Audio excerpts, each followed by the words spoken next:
Welcome to Whiskey's Journey. My name is Peter Fasciano. Today's Wednesday. I have another Sip or Skip episode coming at you.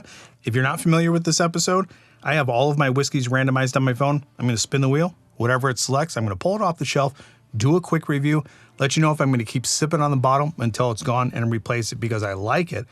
Or if I don't like it and I finish the bottle, I'm not going to replace it. I'm going to skip buying it and I'm going to move on to something else. So if that sounds interesting to you and you're not subscribed to the channel, do me a favor, subscribe to the channel, turn that bell notification on because I produce videos every Monday, Wednesday, and Friday. And I also have a giveaway happening, a May giveaway. I believe you have 4 days before the May giveaway is over. So if you're interested in supporting the channel, read through the rules in the description below. All right, let's spin the wheel, see what we are reviewing today.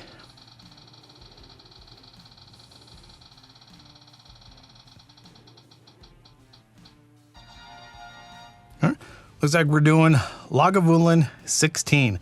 Well, I tell you what, Lagavulin has been climbing up the charts for me for quite a while. Every time I have it, I'm liking it more and more. Let me go ahead and grab it, do a quick review. Got the Glencairn too. Well, actually, it's not a Glencairn. It is a whiskey glass. If you're interested in supporting the channel, I also have partnered up in 2025 with whiskey. Links are in the description below. Okay, Lagavulin 16. As far as I remember, this is a powerhouse of a peated whiskey, a single malt Scotch peated whiskey. Learned my lesson from last week's Sip It or Skip. Don't pour so much. All right, all of the information for Lagavulin 16 is right here, along with my Sip It or Skip It tallies up to this point. I also have a document in the description. If you highlight it, it opens up. You can see all of my whiskey reviews, my Monday reviews, and my Wednesday Sip or Skip tallies. All right, it's definitely peat. Let's go ahead and get this thing on the nose. Wow. That smells a whole lot better than I remember it smelling.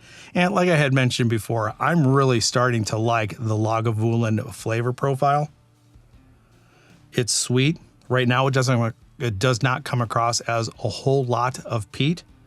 It's there, but it's fruity sweet, almost a little bit of a cherry note. If you were to smoke a cherry, not like smoke a cherry, but if you were to throw it onto a smoker and smoke cherries or smoke fruits, that's what it smells like.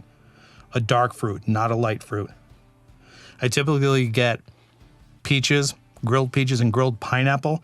This is much darker than a peach and a pineapple. Smells sweet, a little bit of brine or a little bit of salt, no brine. Because I think when I think brine, I think like fish. There's a little bit of a salty mineral note coming through. It's faint, but it's there. Lagavulin kind of tends to skew a little bit more towards a campfire smoke and a smoked meat, almost in between the two. It's no medicinal. I don't get tar. I don't get medicinal iodine notes, Band-Aid notes. A little bit of juicy fruit gum, sugary, malty, a little salty, and again, that peat note. All right, I'm salivating. Let's go ahead and get this thing on the palate. Yeah, no way around it. That is a good sip. When I first purchased this, it was $71.99. Not sure of the current price. 43% ABV. Easy sipper. Pretty complex notes here. Everything that I'm getting on the nose is definitely coming through on the palate. Little salty, smoked cherries, fruity sweet, a little bit of oak and oak tannin kind of settling underneath the tongue. Long finish, just all around a very good pour. Not dominated by peat. If you're peat sensitive, I think you're definitely going to get peat from this. But of some of the expressions of peated scotches, I don't think this is upfront and in your face like a Laphroaig or an Ardbeg. I think it has more of a subtlety to the peat note.